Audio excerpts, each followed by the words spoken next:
21, 25 to 36. Today we'll be looking at verses 32 and 33.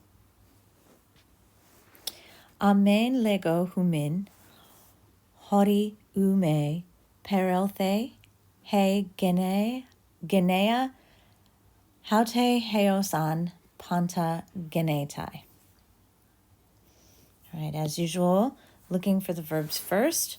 I can see three here: lego, perelthe, and genetai.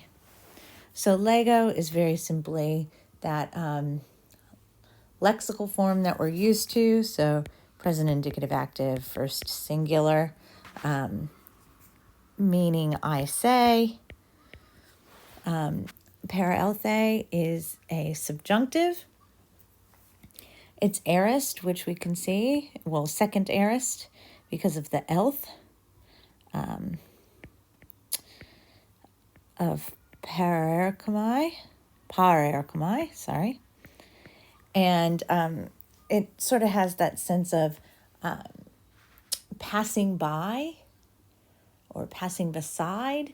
In the context, usually we would translate it as passing away.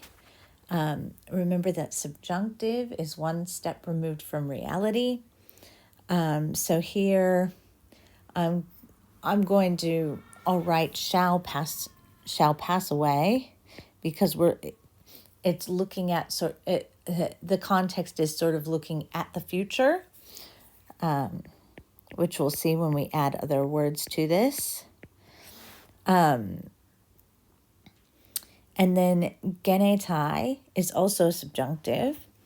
This is the aorist as well.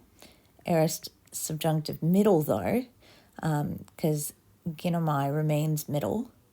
Third person singular again, genomai. And until all things have happened, or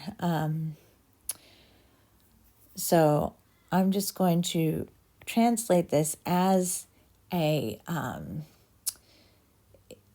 in that sort of perfect tense, have happened, knowing that the little words that we're attaching to it are going to give it that subjunctive, one step removed from reality sense to it.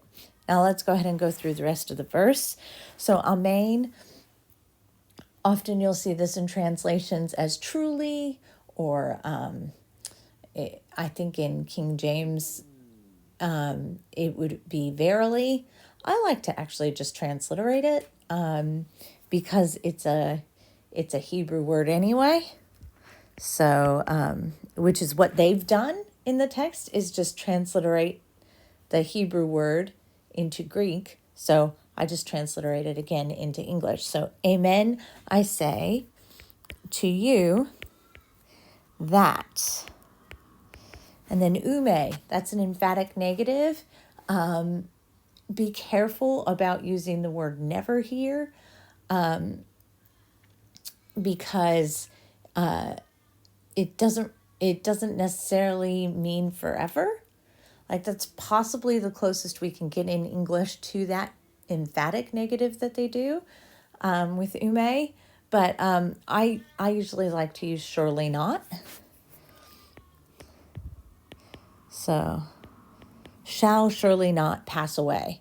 What shall surely not pass away? This generation. So we have the haute there as our demonstrative.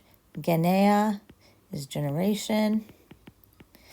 And then here we have heos on, which just sort of means until.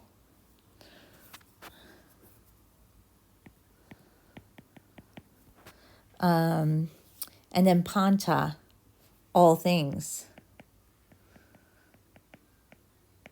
have happened. So if you read through it now, you can sort of get that sense that we're not talking about facts. We're talking about like a future possible reality. Okay. And then our next verse, ha uranos kai hege, paralusontai, hoi de logoi mu, ume, paralusontai. So we have two verbs here. They're the same exact form,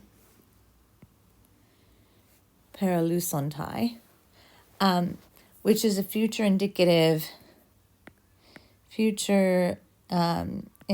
middle form of parakomai, and it's the third person plural because we have that ontai ending there of parakomai. So will pass away.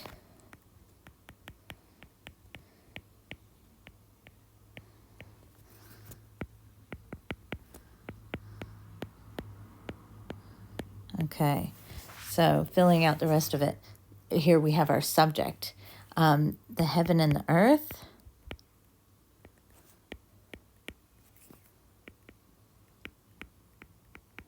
will pass away. And then we have a de there. And here you can tell there's a contrast by the context. So we won't take that out of. We won't simply leave it untranslated, though we sometimes can do that with de. But hologoi mu, my words. And then ume again, so surely not.